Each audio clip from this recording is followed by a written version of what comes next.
Yeah, so today I've got a compilation of some of the videos in the street and a few interviews for you. So I would want you to listen in and also try to take notes, or rather make notes. And also remember there will be a question and answer section which we will have to be part of during the Zoom meeting. So I have to ask you questions based on what you've watched. We'll have an interaction. So I'm going to let you listen in without wasting any more ado. So I will talk to you at the end of the listening exercise, rather watching.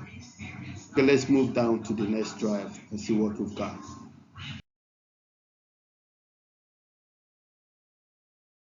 The wren is the king of all birds. On St. Stephen's Day he was caught in the furze. Though he is little, his family is great. Rise up, Mrs. Thomas, and give us a treat.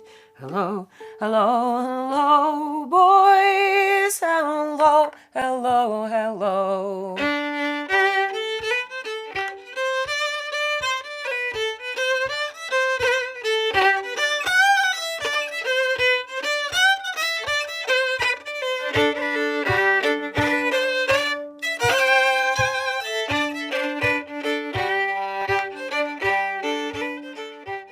Eliza Carthy, could you tell us a bit about your family background, your parents and grandparents? I come from a musical family. My parents are folk singers. My father is a guitarist who is known for playing the guitar and inventing a particular style of English folk guitar. He started playing when he was 17, back in the 50s, and really was quite instrumental in his youth in sort of building the 60s folk club scene in London. He was a friend of Bob Dylan and Paul Simon many years ago, and is known for reconstructing old traditional ballads, traditional English ballads. My mother comes from a folk singing family called the Watersons, and they were from the north of England. They're from Hull, which is in the north of England, and they were also instrumental in the beginning of the 60s folk revival, the formation of the folk clubs, and the beginning of basically the professional music scene that I work on now. And were your parents both from musical families? Really, both sides of my family are musical. My mother's side of the family were all travellers and gypsies. Her grandmother, she was brought up by her grandmother. Both of her parents died when she was very young. She had an uncle that played the trumpet. You know, her father played the banjo. He used to listen to American radio during the Second World War, and he used to learn the songs off the radio like that. Her grandmother was very into the sort of old romantic ballads, like the Spinning Wheel and things like that, and she used to sing when they were little. The whole family sang, the whole family danced, and I was brought up in that kind of a family. My mother and her brother and her sister were in a singing group. My dad joined that singing group, and then when I was old enough, I joined the family as well. So you had a very musical upbringing? My upbringing was, I suppose some people might think it was quite a hippie upbringing. I was brought up on a farm that had 3 houses in a row, with me and my mum and dad in the end house, my uncle, my mum's brother, and his wife and their 4 children in the middle house, and then my mum's sister and her husband and their 2 children on the other end house. And we grew up basically self-sufficient. We had animals, and we had chickens and goats and pigs and horses and things like that, and we grew up singing together and living together in that environment in North Yorkshire in the 1970s. Because my parents were professional musicians and touring musicians, we had a lot of touring musician friends who would come and stay at the farm, and they would sing and play all the time. There was music all around when I was a child, and that really formed the basis of of how I live now.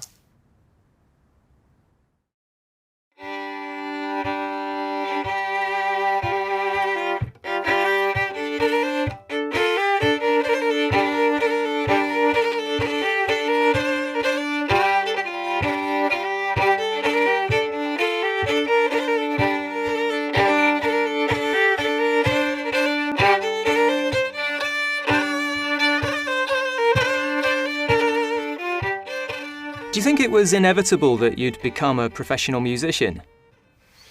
Well, if you were ever to ask any of us we would definitely have all said no. I wanted to be a writer. My mum certainly didn't want me to go on the road.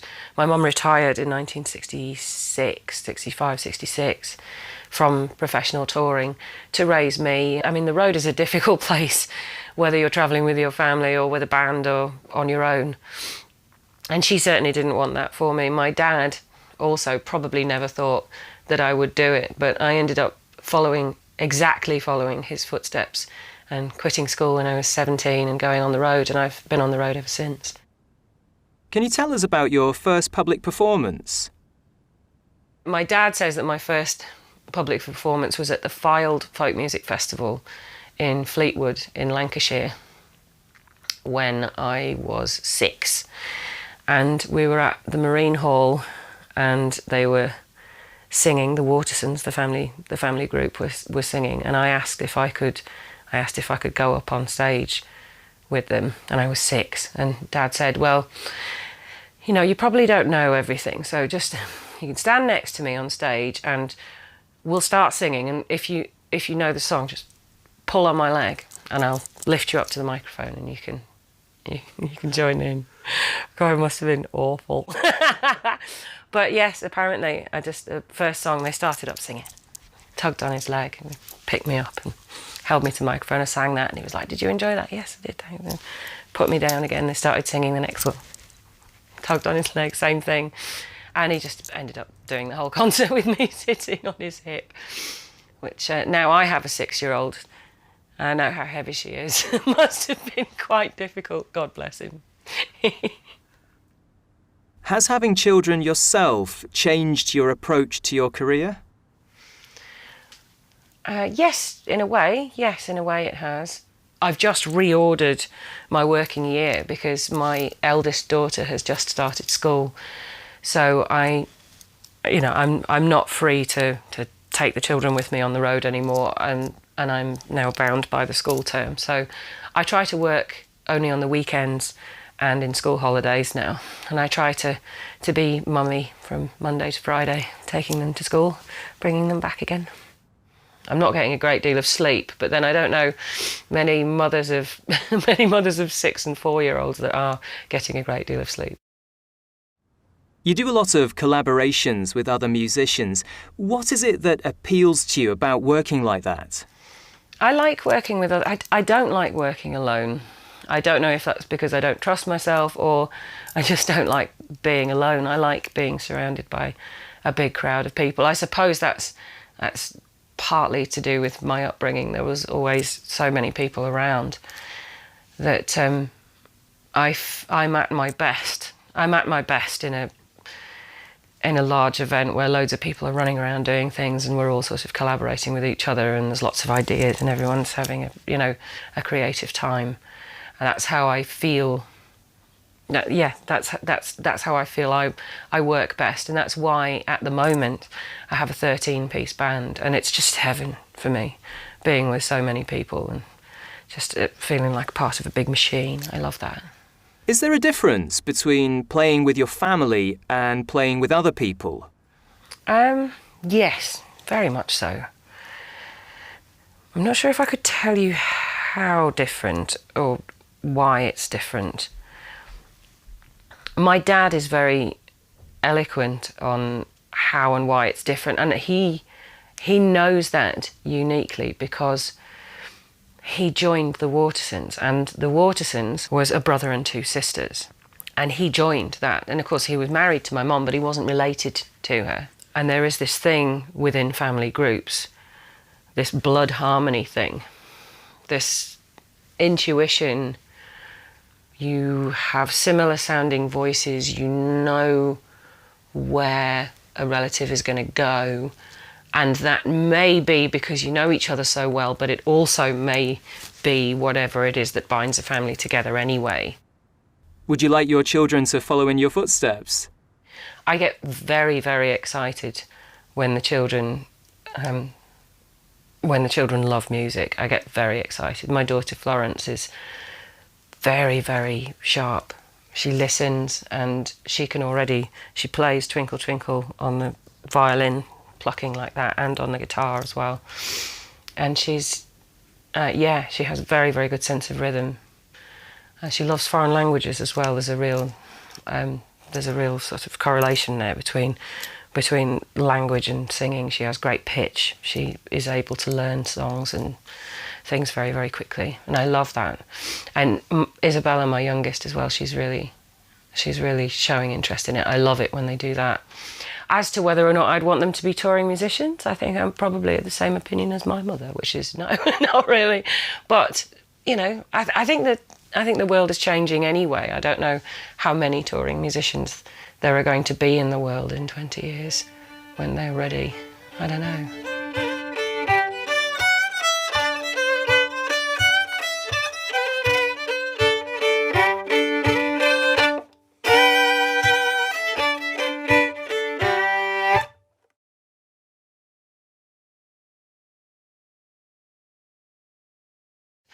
And they were also instrumental in the beginning of the 60s folk revival, the formation of the folk clubs, and the beginning of basically the professional music scene that I work on now.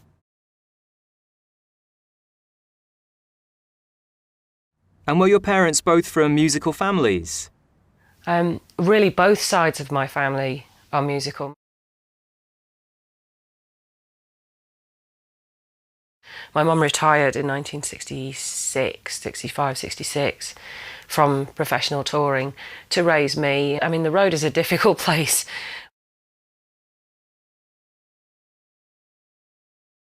But yes, apparently, the first song they started up singing, tugged on his leg.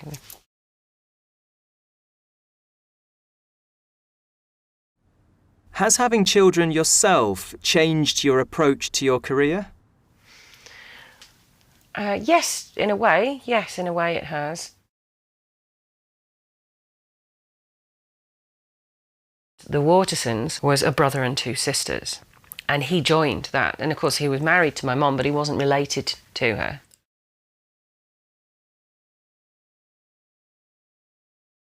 And Isabella, my youngest as well, she's really showing interest in it. I love it when they do that.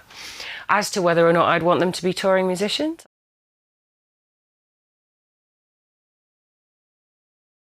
but you know, I think the world is changing anyway. I don't know how many touring musicians there are going to be in the world in 20 years.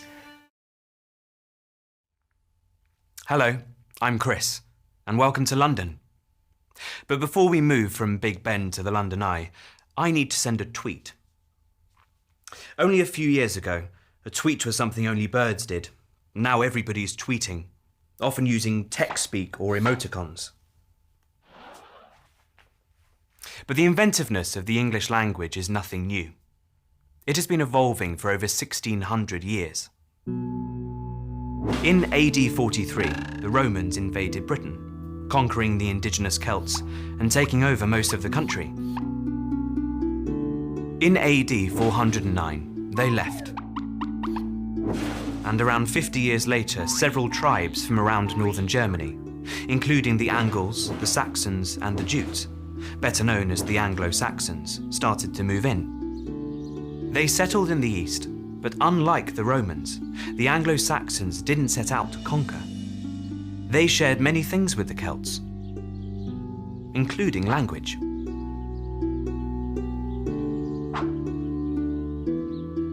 Unlike Latin, which had never really caught on with the locals, people started using Anglo-Saxon terms for lots of everyday things, like man, woman, and friend.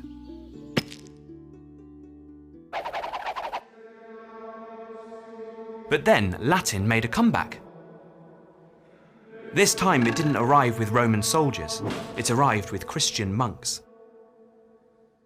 Christianity became very popular with the locals and introduced a whole new alphabet and religious vocabulary. Then the Vikings arrived in around 800 AD.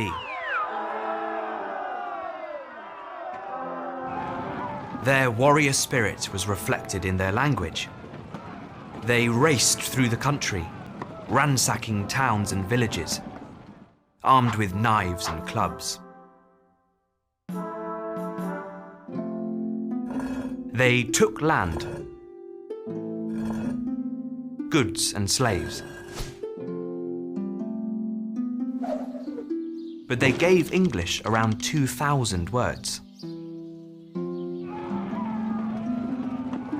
The Vikings and the Anglo-Saxons battled for almost 300 years, until the English King Harold won the Battle of Stamford Bridge.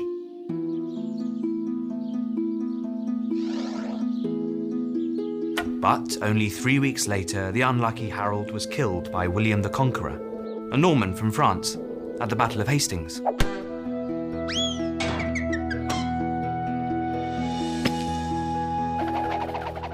William became the King of England and started building castles all over the country. French became the language of the wealthy elite. It was the native tongue of all princes, dukes, barons, and dames. But English remained the language of the peasants. Farmers herded cows and sheep, which were Anglo-Saxon words. But the nobility ate beef and mutton, which were French words.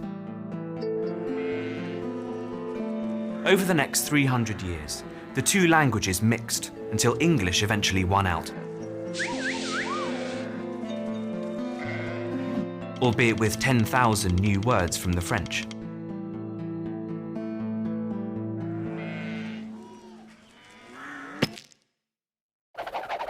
This richer language was the perfect plaything for poets and playwrights, and one literary genius contributed more than most.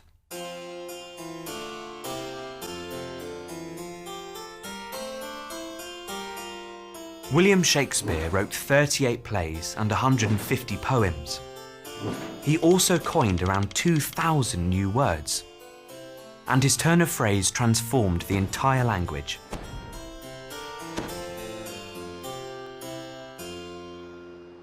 The 16th century was also the age of discovery, and for Britain, this meant the birth of an empire that stretched across the globe. The British colonialists often used native words, and soon words like safari from the African language Swahili, pyjamas from the Urdu language in India, and boomerang from the native Australian language Daruk had entered the language.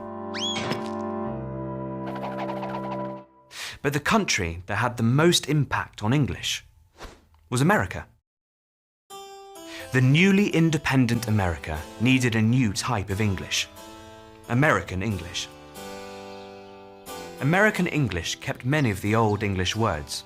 So today, English curtains are still American drapes. English wardrobes are American closets. And English trousers are American pants. But the language changed a lot too.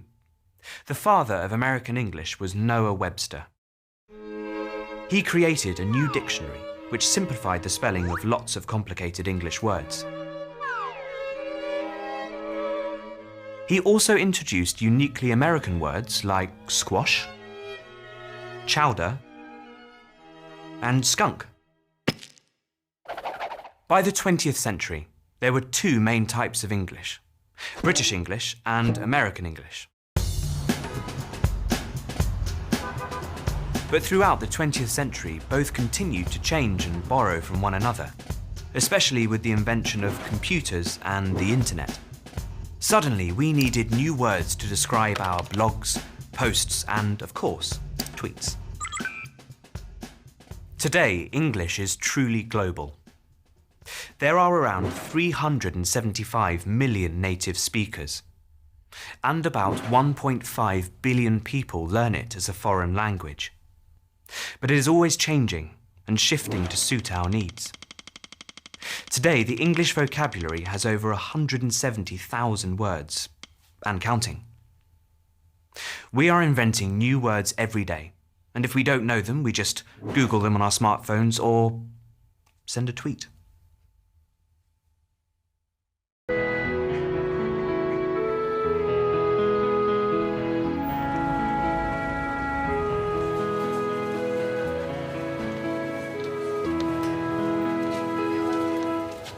In the last few decades, literary festivals have become part of Britain's cultural landscape.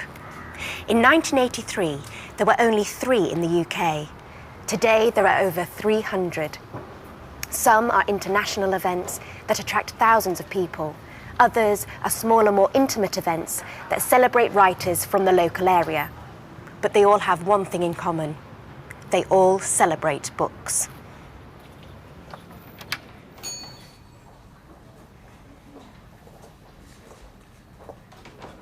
The York Literature Festival is only 8 years old, but it is quickly getting a reputation as one of the most exciting literary events in the country. It attracts national and international figures, as well as local writers and performers.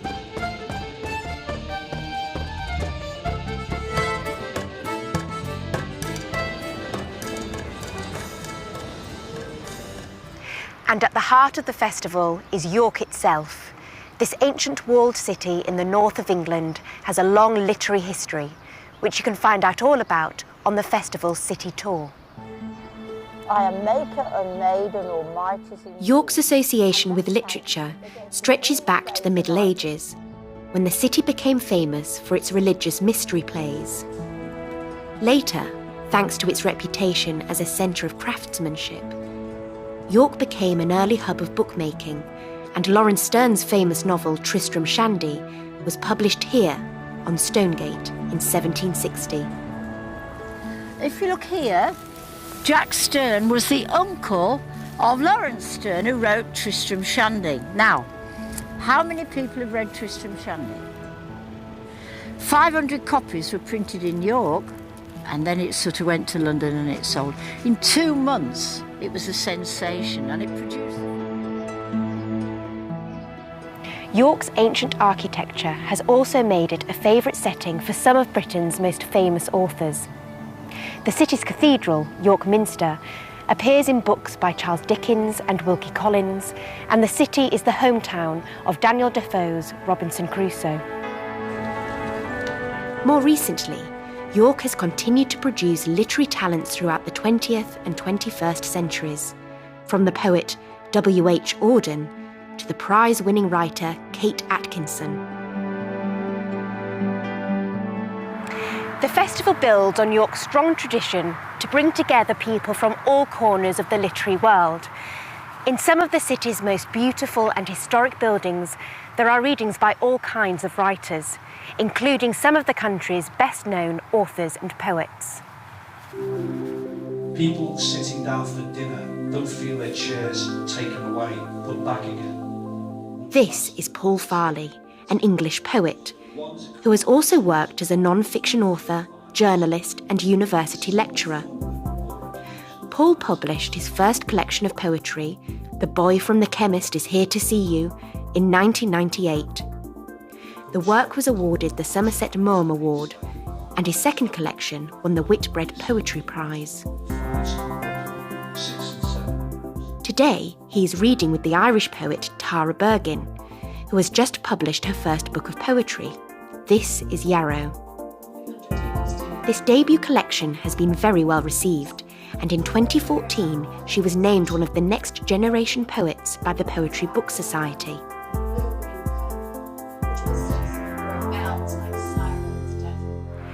For established writers like Paul, festivals are a great place to meet fans and discuss work, while up-and-coming writers like Tara get the chance to reach a wider audience. For festival goers themselves, it offers the opportunity to learn more about their favourite writers and discover new and exciting talent too. Many audience members are also aspiring writers themselves. They come to gain inspiration and also, more practically, for the many writing workshops that take place all over the city. This is It's in the Details, a class about crafting plot and creating drama. Here, budding writers can learn the fundamentals of plot development, practicing how to move the plot forward while adding tension to the story. The workshop is led by Rob O'Connor, a creative writing teacher at the Centre for Lifelong Learning at the University of York. But participants are encouraged to discuss and critically examine each other's work so they can improve their skills and build their confidence. Whether you're an established author, a first-time writer, or simply an avid reader, literature festivals have something for you. Of course, they're good business too. They create a marketplace where everyone shares a love of literature, so they are a fantastic place to buy and sell books. Engaging with literature is often a solitary experience. Writers usually write alone, readers usually read alone, and the two rarely meet. But literature festivals like this bring book lovers of all kinds together to celebrate the written word and to share their literary experiences, something that doesn't often happen in the world of books.